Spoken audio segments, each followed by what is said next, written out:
สบายดีทุกๆคนยินดีต้อนรับกลับมาสู่พื้นฐานการเขียนโปรแกรมด้วยภาษา Python บทที่9กันแล้วเนาะเมื่อนี้เราจะมาต่อกับ else if ซึ่งว่าบทก่อนนี้ได้อธิบายเกี่ยวกับ if และ else แล้วเนาะทุกคนน่าจะเข้าใจเคลียร์คักแน่แล้วเมื่อนี้เราก็จะมาต่อกับ else if else if แม่นหยัง else if ก็คือ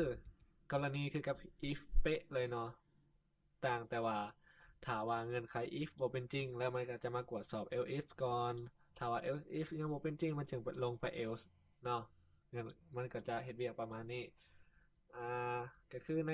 ถ้าว่าในภาษาอื่นๆภาษาเขียนโปรแกรมภาษาอื่นๆ else if เขาจะเขียนแบบนี้เนาะก็คือ else แล้วก็ตามด้วย if แบบนี้เนาะแต่ว่าในภาษา Python เขาจะเขียนต่างก็คือเขาจะใส่ el แบบนี้แล้วก็ if ก็ตามด้วยเงื่อนไขคือ if เป๊ะเลยเนาะฉะนั้นบนนี้ก็จะบ่ยาวปานใดก็คือถ้าหากว่า sum number เท่ากับ5จึงแสดง awesome แม่นบ่ถ้าว่า sum number น้อยกว่า5ซะน่ะสั่งเงื่อนไขที่2เนาะให้แสดงนั่นแหละ great โอเคออกมาเนาะในนี้เงื่อนไขเท่ากับ5มันจะแสดง awesome เห็นบ่แสดง awesome ออกมาอันนี้ถ้าว่าเงื่อนไขน้อยกว่า5เด้มันก็จะแสดง great ออกมาเนาะเพราะว่ามันจะข้ามตอนนี้เพราะว่าเงื่อนไขบ่เป็นจริงมันจะมากวดสอบอยู่ else if ต่อถ้าว่าเงื่อนไข else if เป็นจริงมันก็จะแสดงมันก็จะเฮ็ดเวียกอยู่ใน statement ของ else if เนาะแล้วถ้าหากว่าเงื่อนไขบ่เป็นจริงทั้งสองเด้มันจะเป็นอะไรมันก็จะมาใส่ else เนาะเห็นบ่มันก็จะมาใส่ else นั่นเวลาเขาสั่งเงื่อนไข else if เขาสามารถสั่งได้หลายๆอันเนาะบ่จำกัดอันเดียวเขาสามารถสั่ง else if อีกก็ได้else if sum number น้อยกว่า2ถ้าว่าน้อยกว่าหรือเท่ากับ2แสดงว่าคู่ซะในนี้เราจะมาเซา2เนาะโอ้โอ้มันจะมาเฮ็ดเวียกตัวนี้เลยเนาะแล้วมันก็จะขาไปมาเลยเนาะเขาต้องสั่งเงินขายทีเพราะว่าซัมนัมเบอร์น้อยกว่าหาอยู่แล้วเนาะมันก็เลยมาเฮ็ดเวียกตัวนี้มันก็ขาไปเลย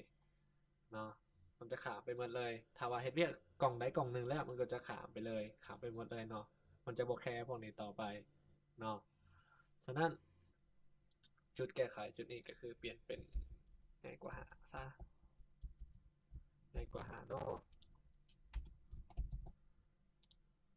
แสดงคู่ออกมาแบบนี้เนาะนั้นเวลาสั่งเงื่อนไขเขาอย่าสั่งทับเวลาเขาใส่ elif เนาะเขาอย่าสั่งทับกันก็คือกี้นี่น้อยกว่าหาแล้วยังแอดมินยังไปเขียนน้อยกว่าหรือเท่ากับ2อีกเนาะว่ามันจะเฮ็ดเวียกตัวนี้ else if ตัวมันจะเฮ็ดเวียก else if ตัวเดียวเท่านั้นเนาะมันจะบ่เฮ็ด else if หลายๆอันสมมติตัวนี้ else if ตัวนี้แล้ว else if ตัวต่อไปถ้าหากว่าเงื่อนไขก็ยังถืออยู่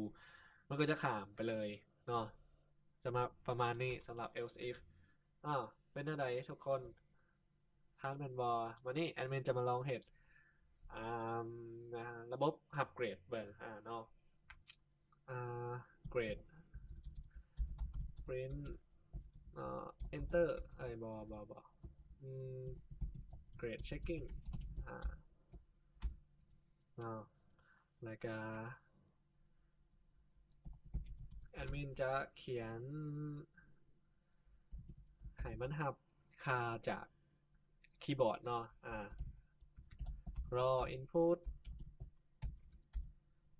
enter your grade นี่แล้วก็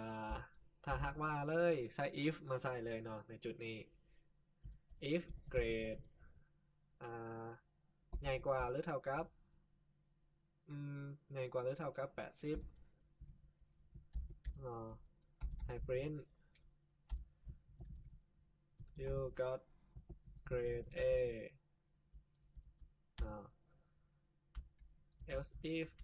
if grade น้อยกว่า80และเกรดใหญ่กว่า70 เนาะ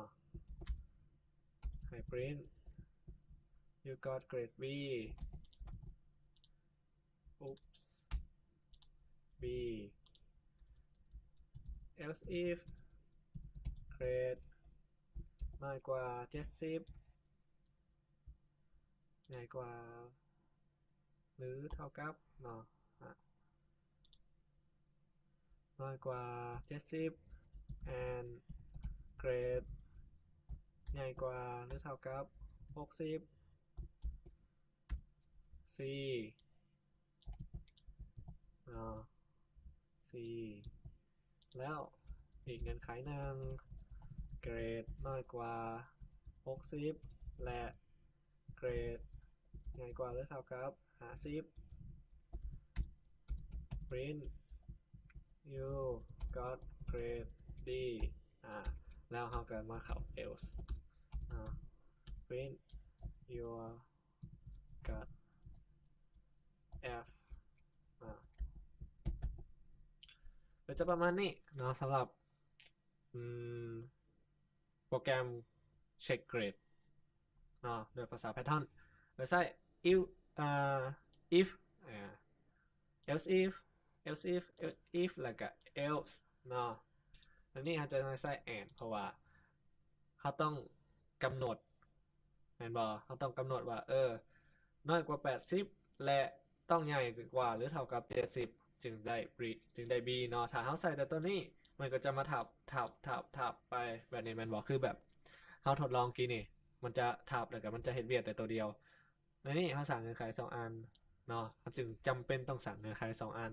ว่าเขาจะบอกว่าใหญ่กว่า70หรือว่าน้อยกว่า80แล้วจะได้ B เด้อประมาณนี้เนาะนี่เขามาจะมาลองเบิ่ง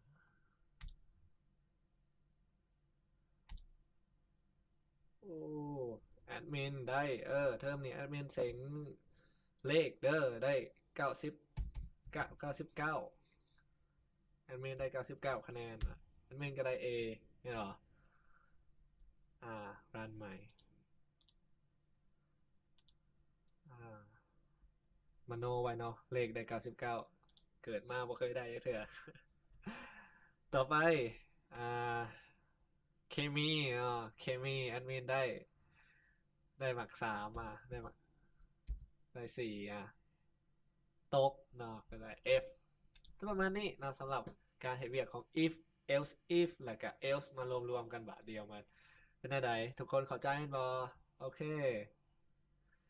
ในรายการเขาก็ลองฝึกหลายๆเนาะถ้าอยากเก่งหลายๆถ้าอยากเก่งไม่ว่าเขาต้องฝึกหลายๆอ่านหลายๆเนาะแอดมินเชื่อว่าทุกคนเฮ็ดได้สำหรับบทนี้ก็หมดเพียงเท่านี้เขาจะมาต่อกับบทต่อไปจะเกี่ยวกับอย่างติดตามกันได้เนาะแอดมินจะอัปเดตอยู่เพจ Lao Hacker เนาะใครติดตามอยู่ก็จะอัปเดตได้ไวกว่าหมู่เนาะจังไดก็ฝากติดตามต่อไปมื้อนี้ก็ขอขอบใจแล้วก็แอดมินต้องไปแล้วบาย